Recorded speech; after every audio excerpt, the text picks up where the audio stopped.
just experienced tremendous moving of God over the last couple weeks, in our lives. As far as when I say that, I don't mean like things happening in the natural. I mean, uh, tremendous moving in the gifts, Lord pouring out on the church, pouring out on us and out of state. It's just been tremendous, and I don't know. It's kind of one of those things where you just once you've been in it, you want more. Want more. So, no hiring for late service, but it's refreshing at the same time. It's hard to explain. And you start already. So Matthew 26, verses 36 to 56. Then Jesus came with them to a place called Gethsemane and said to the disciples, "Sit here while I go and pray over there." And he took with him Peter and the two sons of Zebedee. And he began to be sorrowful, deeply distressed. I think some interpretations will say exceedingly sorrowful.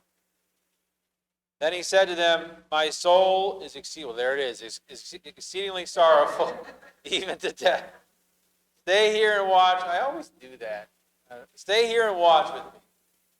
He went a little farther and fell on his face and prayed, saying, "O my Father, if it is possible, let this cup pass from me. Nevertheless, not as I will, but as you will." Then he came to the disciples and found them sleeping and said to Peter, "What? Could you not watch with me 1 hour? Watch and pray, lest you enter into temptation. The spirit indeed is willing, but the flesh is weak." Again, a second time, he went away and prayed, saying, "O my Father, if this cup cannot pass away from me unless I drink it, your will be done." He came and found them asleep again, for their eyes were heavy. So he left them, went away again, and prayed the third time, saying the same words. Then he came to his disciples and said to them, "Are you still sleeping and resting? Behold, the hour is at hand, and the Son of Man is being betrayed into the hands of sinners. Rise, let us be going. See, my betrayer is at hand." And while he was still speaking, behold, Judas, one of the 12, with a great multitude, with swords and clubs, came from the chief priests and elders of the people. Now his betrayer had given them a sign, saying, "Whomever I kiss, he is the one. Seize him." Immediately he went up to Jesus and said, "Greetings, Rabbi," and kissed him. But Jesus said to him, "Friend, why have you come?" Then they came and laid hands on Jesus and took him. And suddenly one of those who were with Jesus stretched out his hand and drew his sword and struck the servant of the high priest and cut off his ear. But Jesus said to him, "Put your sword in its place, for all who take the sword will perish by the sword. Or do you think that I cannot now pray to my Father, and he will provide me with more than 12 legions of angels? How then could the scriptures be fulfilled that it must happen thus?" In that hour Jesus said to the multitudes, "Have you come out as against a robber with swords and clubs to take me? I sat daily with you, teaching in the temple, and you did not seize me. But all this was done that the scriptures of the prophets might be fulfilled." Then all the disciples forsook him, fled. Just outside Jerusalem, there was a little garden outside Jerusalem. The garden we just read about was called Gethsemane. Jerusalem's always been a very crowded place, crowded city back here. And here we have, we see in plays and reenactments and things, we see a few people coming to get you. This says it was a great crowd. It seems like a great amount of people coming with clubs and swords to seize Jesus. But here in this garden, in Jerusalem, property hard to come by, a place to call your own hard to come by, always been crowded, and the wealthy would purchase private gardens because they had the money to. They would purchase these private gardens on spots on the sides of the Mount of Olives. This one was probably owned by a friend of Jesus. We don't know for sure, but probably owned by a friend of Jesus, and he's there praying at this garden. This would be an area where, in an otherwise crowded city, an area where you could go and get a little peace. Be by yourself a little bit. And so it was a special place for him to go and rest, relax, and pray. And we all need to have a special place where we can all go and relax and rest and pray, be alone with God. And so that's what this place is to Jesus. Gethsemane means oil press. You know, we put these pieces together later on. It seems so fitting. But it means oil press. And evidently, it was a place where they would harvest the olives from the trees and press and crush them to remove all the oil. Here we have Jesus going there to pray before everything is about to happen. And this is significant because Jesus was about to be crushed and pressed so the oil of salvation could flow. So he's here at this garden, a place of crushing and pressing, with all the pressure and strain that he had. This side of eternity, we may never understand what Jesus went through that night in this garden. A seemingly private, peaceful place where he was going through great turmoil, stress, everything physically that he had to go through. Our vocabulary would go bankrupt trying to express the extent of all that we've gone through. God, we just don't have the words. No, we don't have the words to describe it. The depth of that experience he had there. Here it was that Jesus surrendered to go to the cross. It was here in the garden that the victory of the cross, that the battle was taking place. Victory was won. It was here he went back not once, not twice, 3 times to pray about it. He could seek the Father, seek the will, right? So here he goes, is it possible? Is there any other way for this cup to pass? I understand if not. No, not my will. My will is not important here. My flesh, my desires is not important. But your will done. That's what we see here. We see the battle taking place. And the men that were with him, sometimes I think they're like kids. You know, sometimes you go through things in life and kids are so happy and oblivious to everything going on. It's like you put the kids down to bed and then you're talking to your wife about how you're going to make it the next month, bills and everything else. But man, those kids, they wake up, they've got it made. Not a care in the world because mom and dad are taking care of everything. And so sometimes I feel like the disciples were like that. And here they know they have Jesus, and he's going to pray, and we're just going to fall asleep a little bit because he's got everything taken care of. And so here at his most crucial battle,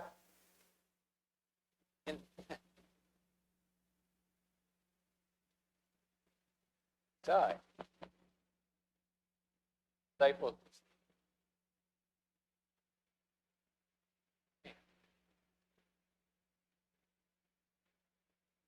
So I think Jesus is probably such a calm person. He's wearing all this stress inside. And I think the disciples, like little kids, just don't see it. They're not perceiving what he's going through, and he's battling here. And this is where the victory, this is where the mental battle happens. This is where all that strain is happening. And the victory of the cross is gained in this garden, in the oil press, where Jesus is. And so I want to approach this message with reverence. I want to approach this with reverence. Several palms, we think of Palm Sunday and remember the triumphal entry and all that, the palm branches laid down. And so several palms we'll notice along this path right now that we're talking about here in the garden. And we have palms of sorrow being laid down. Verses 37 to 38 mentioned exceeding sorrowful. It comes from the Greek word meaning surrounded by sorrow, in a whirlpool of sorrow, engulfed by sorrow. And if you think about, like if you're in the water and you ever see like a strong whirlpool in the water, if you were stuck in that, could you ever swim out of it? No. No. So when I think whirlpool of sorrow, I think of that. It's something that has you completely engulfed in an area where you couldn't really swim out of it, right? So that's how we see Jesus. Why did he experience this sorrow in the garden? Well, there's a few reasons, and maybe people can even think of more, but the emotional suffering he was about to endure, one of the reasons. Jesus was subjected to every negative emotional attack possible. And being in agony, he prayed more earnestly, and his sweat was as if it were great drops of blood falling to the ground. In medical language, he experienced hematidrosis, a bloody sweat, which under extreme stress and duress, the capillaries or vessels close to the skin actually rupture and allow blood to flow out of your pores. So he's experiencing it. We've all been through stressful times in our lives, and how many of us have been we've been really stressed out to the point of sometimes mental breakdowns, or, you know what I mean, things happen. Sometimes things just snap. How many of us have ever sweat blood? So think of the times that you've been through, the most stressful times in your life, the most depression, the most anxiety, the most everything you've ever felt against you. But we weren't to the point of breaking blood vessels. Jesus is there. And he's at that point where this has happened. Add to this stress the unbelief of people calling him liar and blasphemer. And it hurts to have your integrity doubted. It hurts to have your character questioned, especially by people that you've taught. And he's been in the temple teaching, doing these things. And he even says in Scripture, like, you guys have never seized me before. I've taught, and you've listened. And nobody's ever seized me before. What's going on now? You know, and so to have everything questioned, his sincerity questioned. Rejection of people that he loved, people that he came unto his own. So now he has this rejection that he's dealing with. Hatred of religious leaders of that day. Betrayal of Judas. He's dealing with that too. Who walked with him for 3 years, prayed with him. One of his main guys betrayed him for 30 pieces of silver, the price of a slave. He betrays Jesus. And then Jesus knows that desertion by all of his disciples are coming.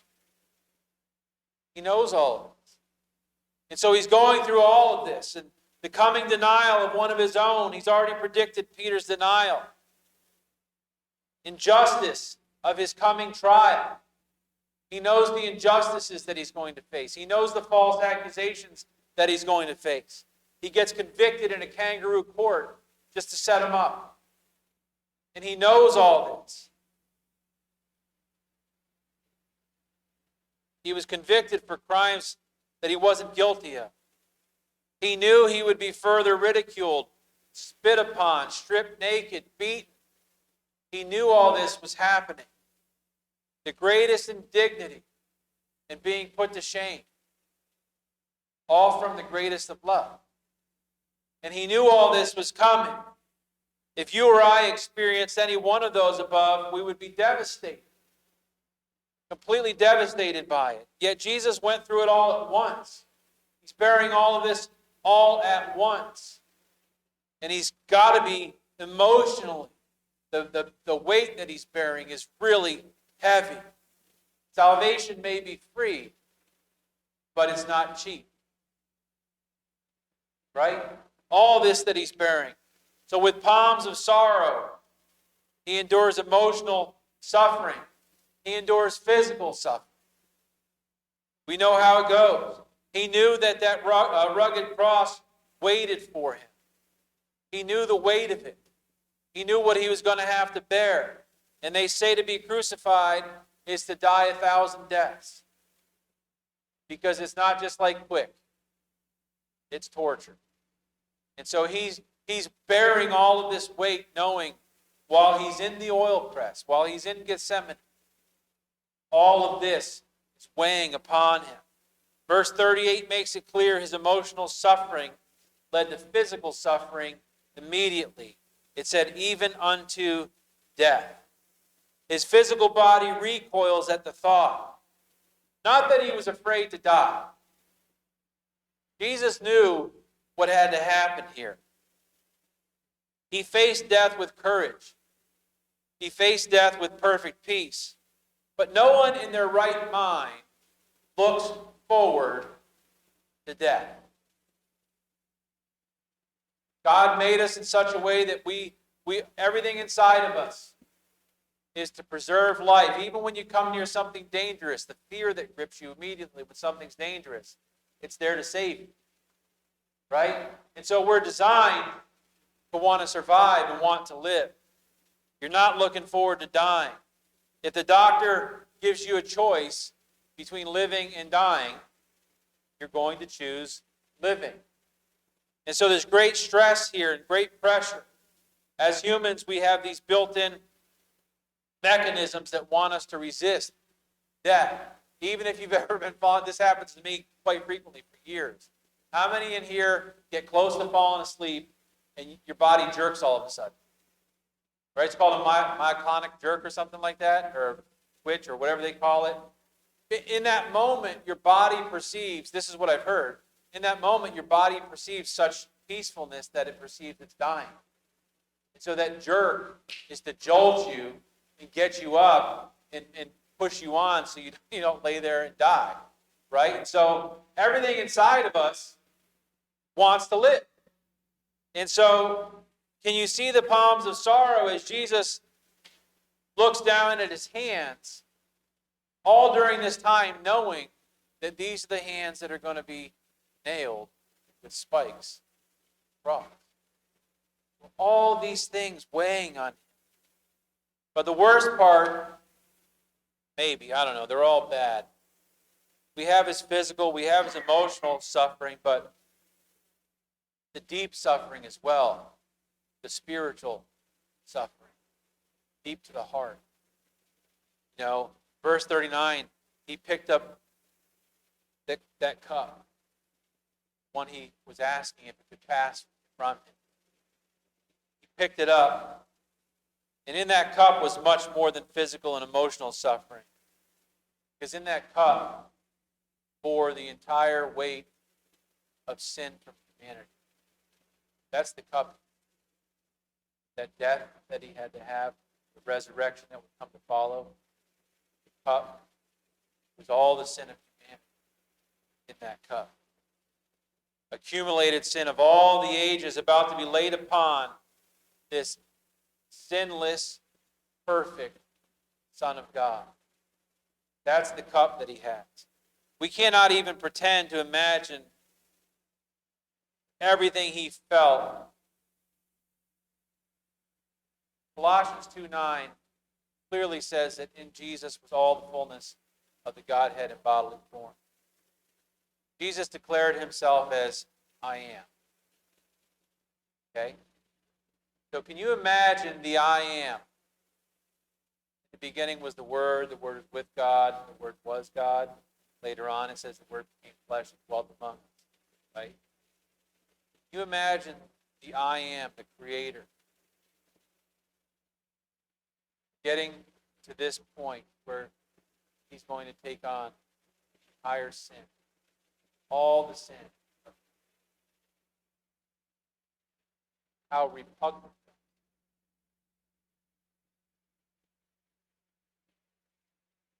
You know? Bringing himself to a base stature. Think of things you create. Go outside and make a ball out of mud. Then reduce yourself to mud. Right? The idea. So, he becomes, the thought of becoming our sin, and to the point his own Father, so much sin couldn't look upon. Remember, he cries out, my God, why have you forsaken me? Because he was bearing so much sin that God turned his back. Let it happen. Think about it.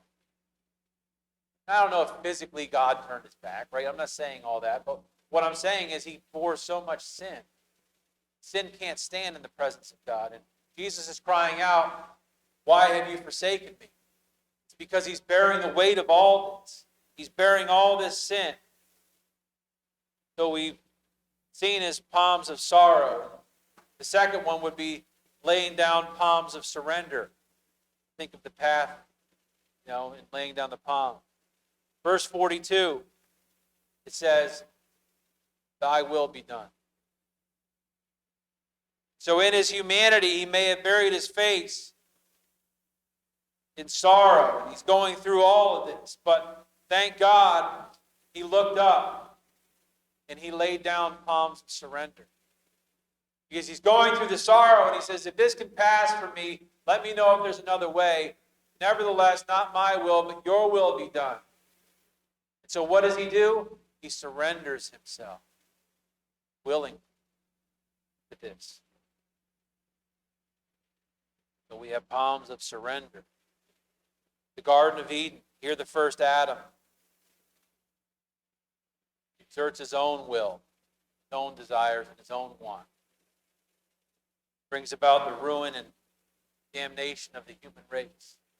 Brings sin into the world. Perfect garden. But in the Garden of Gethsemane, the last Adam, Jesus Christ, he did not exert his own will. See the significance here. Through Adam, sin came into this world. Through Adam, sin entered this world. What did Adam do differently? He went based on his own will, his own desires.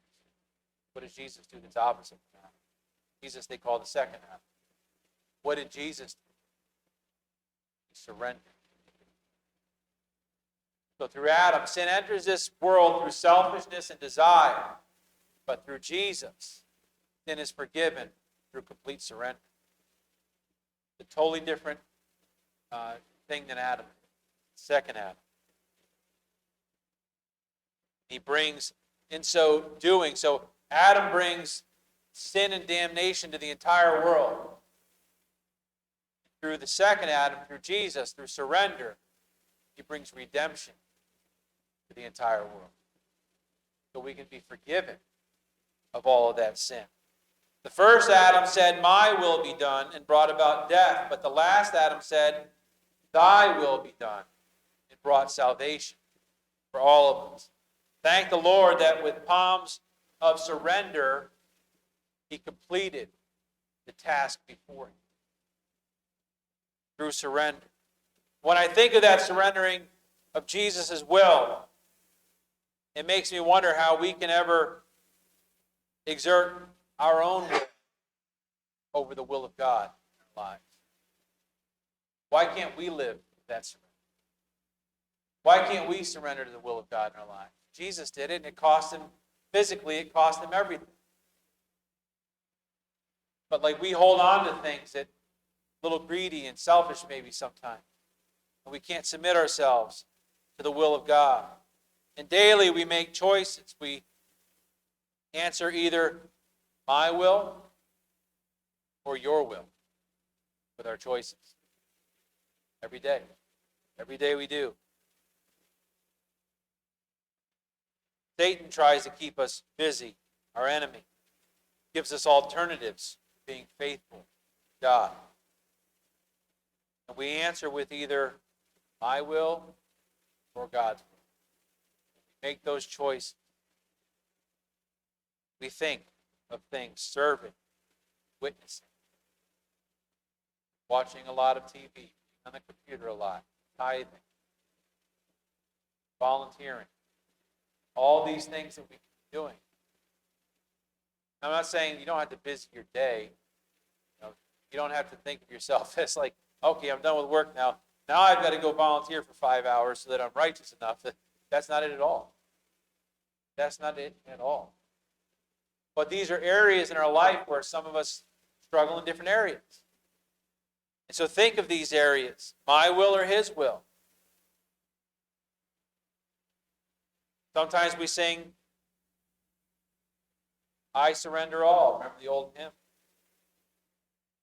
But I wonder if for some people it's, sometimes for some to Jesus, I surrender. Not all to Jesus, I surrender. Right? So we need to think, my will or his will. With complete and total surrender, he gave all, and we should too. We've seen his palms of sorrow. He had emotional suffering, physical suffering, spiritual suffering. In verse 50, they came and laid their palms. Verse 51 to 56, Jesus knew they were coming. Could hear shouts of the mob as they approached. Probably lights of the torches as they got closer. Maybe even like clanging of swords or daggers hanging from the sheath. Hear that coming. But Jesus didn't run. He didn't resist.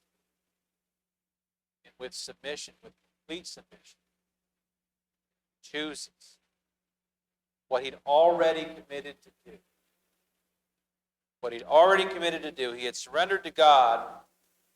But now, so in the garden, during this time, he prays the 3 times and he's crying out to God, praying, giving us a perfect example of praying to the Father. So here in the garden, we find submission to God, God's will. But God's will for Jesus was to be turned over to man. So when all these people come to the garden, he now submits himself, surrenders himself to the will. Now it's one thing to say with our mouth, like, Lord, I surrender myself to you. I want your will done. Right? And we can all honor God, and we can do that. But when these men come, it doesn't get defensive. It doesn't resist. He submits himself to the will of his creation as a lamb to slaughter. He lays himself right there.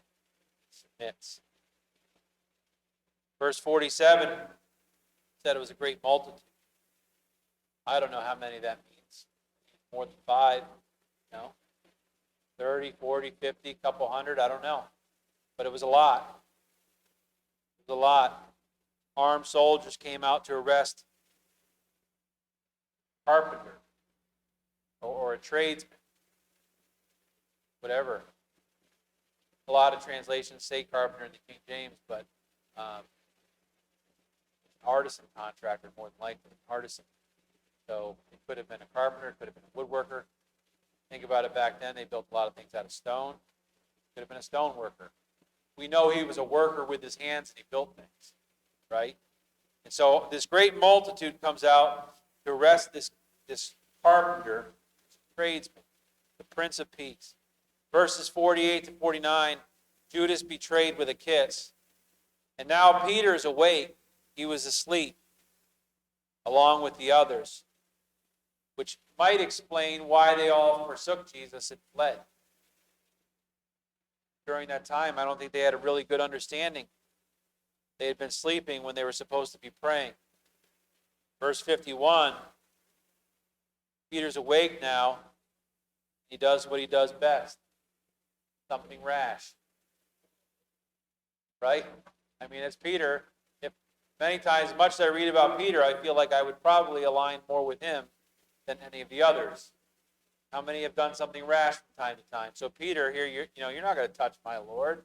So we have Peter doing rash things again. He pulls the sword out and tries to take the head off of one of these guys and misses and hits his ear. He might not have missed so much as the guy was really quick at dodging.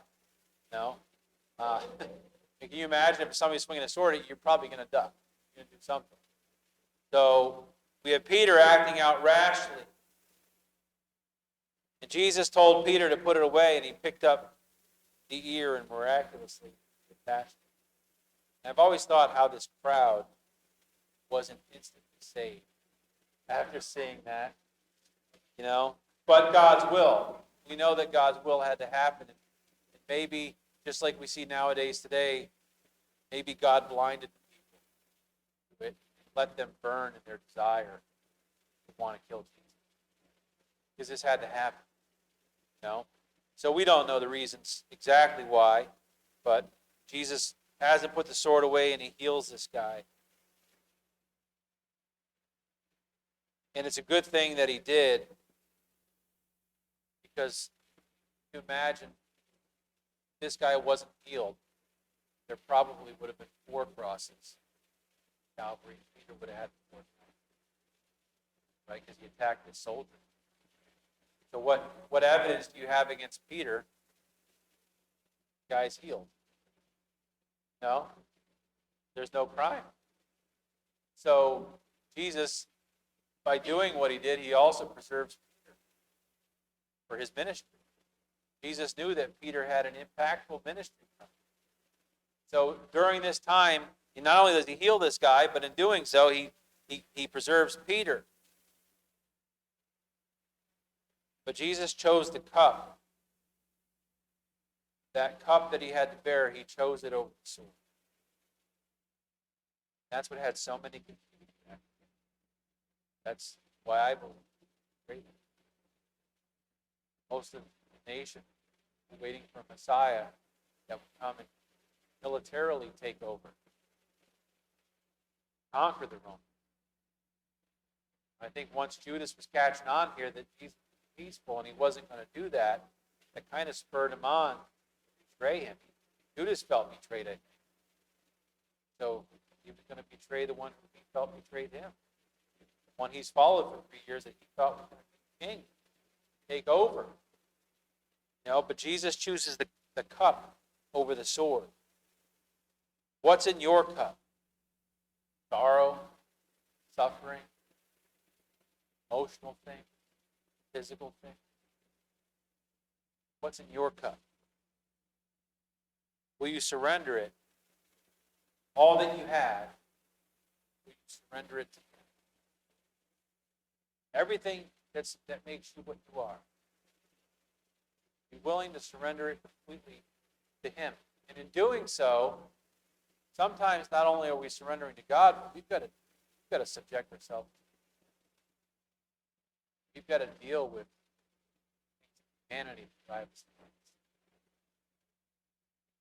Sinful nature of man, carnal nature that we deal with every day at work. You surrender it to God. Will you tell God, you know what? This is all I am. I want you to have your will in my life. Your will be done, not mine. God's will say, make it public through baptism. That takes submission. It takes submission to make that public declaration. Baptize. Submit ourselves. Father. We're showing everybody out there. I identify with Jesus. Burial and resurrection. showing everybody that we're baptized. So does this decision to get faithful, dedicate ourselves to the work of the Lord. Those things that we talked about earlier: serving, tithing, visiting, praying, increasing that more in our lives. Right? To do right, to be honest, get on our knees and come to the altar. Right? All these things. Because I don't want my will guiding. I want His will guiding. Amen? Lord, we just thank you for another week to come together and worship you. And we know it's Palm Sunday and the significance. Lord, and we're just thankful for the provision that you made for us through the cross, through the resurrection. Lord, we just thank you for all that you've done in our lives. We thank you for all that you've done in our church, all you continue in our lives and in our church. Father, and I just pray that as we leave here today, we would be ever so mindful over the course, especially of this next week, of everything that you've done for us. Coming here, putting on humanity, doing what you did, all so that we can be reconciled. Thank you, Jesus.